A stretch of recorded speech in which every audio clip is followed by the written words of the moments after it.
Okay, now that you know the 8 objective items that you got to have in order to apply for a grant, let me tell you the subjective items. Here are the subjective items. Number one, what is the title of this specific request project? This specific request. So, and you need to name it based on what it is. Don't name it after a person. Don't name it in memory of somebody. And I know you might be thinking, well, that's silly. Who would do that? It happens all the time. Don't name it something random. Name it what it is. With Crosswinds, we have named stuff the PTSD project to help veterans overcome invisible scars. We have named stuff literally the family project to help families heal from the stress brought in by one member of the family unit. We've named stuff specifically based on what it is that we're doing. You want to be very clear right here, not clever. Don't be cute, be clear. Number two, you want to talk about how this fits in with the foundation and grant makers' strategic priorities. Now, remember, we talked about who the grant makers are in an earlier module. Not every grant maker is going to fund you. Some of them only give money to specific charities. They were founded up to just to fund one specific organization. Some of them only fund unique niches. Some of them only fund senior adults. If you don't work with senior adults, they're not going to fund you. Some of them only fund stuff in a certain geographic region. If you're not in that geographic region, they're not going to fund you. Others fund certain missions or organizational type goals. You want to be able to highlight, why are you a fit for them and why are they a fit for you? So you've got to know that's subjective. That's up to interpretation. It's really about, as I keep saying, that relationship.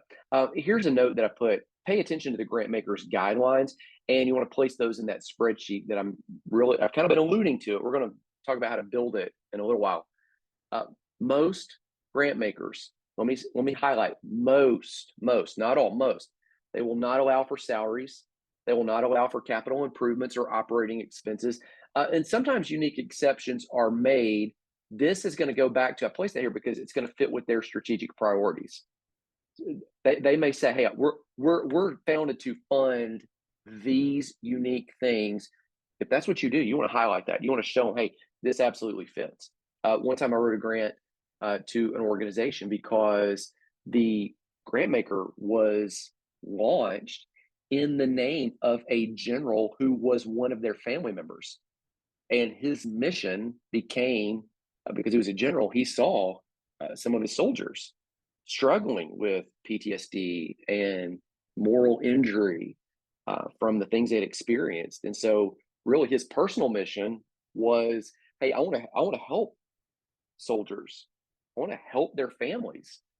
Now, that was not written in the charter of the organization, but I still applied because I showed, hey, this was kind of his personal thing. Y'all funded schools and other areas that maybe, just maybe, this would align. So again, you pay attention. Sometimes exceptions will be made. Sometimes, and the person that is kind of the gatekeeper there at that foundation said, "Hey, I think you guys might actually be a good fit. We've never funded stuff like this before, but you might be the first. This might be." Sometimes exceptions are made. Let me give you another time. Highlight this. Back during COVID, one of the local grant makers here in Birmingham, the Community Foundation of Greater Birmingham. There are community foundations that you can look up literally all over. The Community Foundation of Greater Birmingham, they said, normally we don't fund for computers, normally we don't fund for operating expenses, normally we don't fund for, and they gave a list of things that they normally absolutely don't fund for. But hey, this is a unique season. And so we're going to make some exceptions. We've talked to our donors. Most of the donors that gave through the Community Foundation even gave some extra money from there and released extra money so that all these nonprofits could survive. And so they made one-time only exceptions for some grants that March, right when COVID happened. And then when everything kind of continued, remember, everybody kind of thought, oh, we'll get back to work. This will be quick and easy. Later on in the summer, they made another round of exceptions and allowed people to apply for some things. And so that right there is just a special note for you about paying attention to how this fits with the grant maker's strategic priorities. Number three, they're always going to ask you for the request amount. You are going to have to put a dollar figure on it and back up why you want it. You're going to have to say, I'm asking you for $5. Now, they're not going to give you a grant for $5, but realistically, you're going to have to say, I'm asking for $2,500. I'm asking for 5,000. I'm asking for 15. I'm asking for 50. I'm asking for, and sometimes if you've got a great relationship that you'll develop with the gatekeeper at that foundation, at that organization, they may come back to you and say, hey, I've had this happen before. I applied for 25,000 one time to an organization, and the lady called me back and said, hey, okay, I see why you did that, but let's increase it to about 37,000 because that's what they have to give. And that's what I think that we can get. And sure enough, we got a little bit more than 37,000 that time around. And so put the request amount. They're going to ask you for a request amount. And you're going to have to back it up. And again, build the relationship with people because that's going to prove helpful to you. Not only are they going to ask you a request amount, they're going to ask you for a project amount. So they're going to ask you, how much do you want us to give you for that project? And how much is the total project going to cost you to do? Now, here's a pro tip. The pro tip is the request amount shouldn't exceed, in most cases, unless you've got a unique relationship and the grant maker says, hey, we want to fund a different amount. Your request amount shouldn't exceed more than 15 to 20% of the project amount. So don't anticipate that they're going to fund the absolute entire thing. They want to show that, hey, you've got some skin in the game. You're not just asking us to fund it. You've got other people that you're talking to. And you've got other people that have invested in this. Other people actually believe in you as well. And so don't expect them to fund all of it. Number five, not just the request amount, project amount, but the project budget. So you're going to have to back up. If the project amount is $100,000, and let's say we ask our grant maker for 10, we're really on that project budget going to need to break down the $100,000 line item by line item by line item of what is there. And it's often helpful, I'd say, if you highlight a line item on that budget for them to fund. So if you say, hey, it's a $100,000 project, for instance, and I'm asking you for 10,000 of it, show them where that 10,000 is going to go. Or a lot of times I'll ask for an odd number, not an odd number on purpose just to make it an odd number. I'll just say, hey, there's a line item on this budget for $9,000 out of 97,500 that this project's going to cost. And so I would love for you guys to consider covering that $9,000 line item. And here's why. And then I'll kind of spell it out. Hey, your organization loves veteran causes, and your founder that we've met with multiple times loves education and curriculum. And so we would love for you guys to cover that workbook that we're putting together to assist families healing as a unit from the effects of post-traumatic stress, and how one person bringing that into the family, hey, we all have to heal. We all have to adjust and move forward. So it's helpful if you highlight a line item on that budget for them to fund. Sixth thing is you don't just need a budget, you need a project proposal. Now, the project proposal, that's going to really spell out what this project is going to do. In fact, I just highlighted right there. Let me give you some more details on that. So the project proposal is going to have a summary. I'm going to show you one in a second. I'm going to show you a little video of just kind of a screen share that I put together. So the project proposal is going to be a summary of what does that project do, not the summary of your organization. This is the summary of what this project will achieve. So I would do it in about 200 to 500 words. When you start applying for grants online, they're actually going to give you space where you cut and paste that thing in, and they're going to say, do it in X amount of words or less. Now, you don't have to use all the words that you're given, but you're going to need to be concise. What is this project going to achieve. Number two, they're all going to ask you the goals and the objectives of that project, including objective criteria that you can measure, metrics to gauge your success, whether or not it was effective.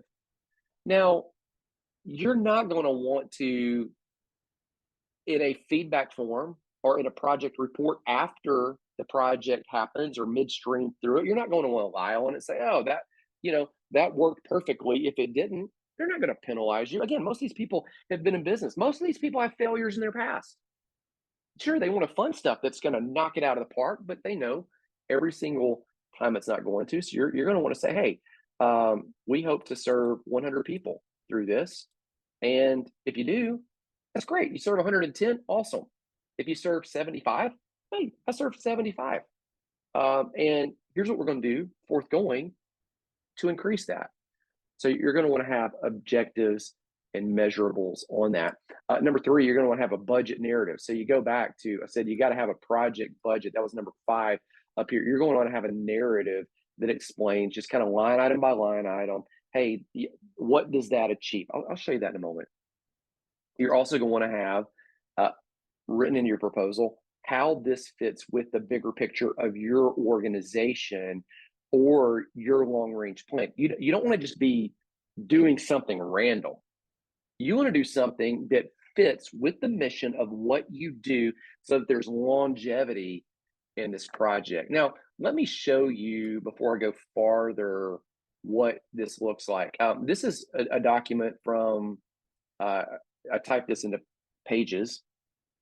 One of the ways that you can apply for a grant, we're going to get into this and I'll show you in another module, is you can apply online.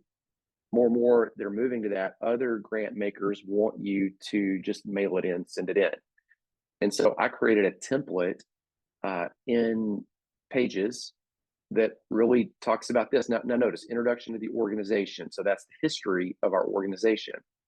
The brief description of the request. So that's kind of the summary. Total dollar amount and request. So it's going to cost this much.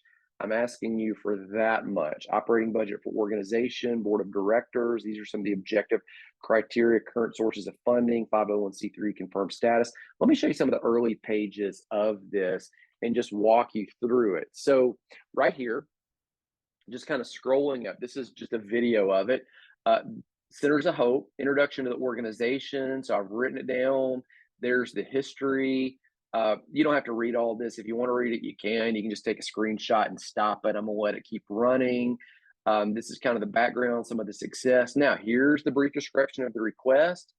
Here's how it fits in with our bigger picture. This is outlining the entire project right there. There's some current partners that we work with. Here we go to the total dollar amount. So I'm requesting a grant right here for $20,000. You can see it fits into phase 1. We've already done the other phases. On paper, there's the budget. Here's the narrative right there. Look, just line by line. There's not a lot of detail. It's just a summary. A couple sentences for each line item that was in that project budget. Okay, there's the total operating budget for the year of the organization. And then as you imagine, I get into spreadsheets. It's all right there. It can be that simple.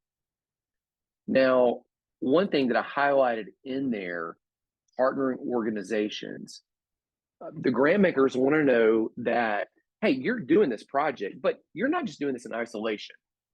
You've reached out to some other people. Some of those organizations might be bigger than you. Some of them might be smaller. You've reached out to people who have expertise in other areas. If you're helping homeless people and you're providing food and shelter for them, it would make sense for you to partner with somebody perhaps in mental health that can provide counseling services for you. You might even be providing an opportunity for people who do job skills training or who help people get their GED. You might have an outlet venue for them to come teach at your facility. Those are things that we did when we were helping people coming off the streets, coming off drugs, out of prison, out of human trafficking. We had all these other organizations that provided niche things that we did not do, that were really kind of out of our lane, but we saw the importance of having those people nearby. And so we would invite them to come in, and many times we would write a grant. And by virtue of having those people there, it helped us get those grants. Also, by virtue of those organizations working with us, they were able to get grants for what they were doing because all of a sudden everybody saw, hey, this organization that's providing GED help, and believe it or not, that was in some foundation's charter that they would fund that.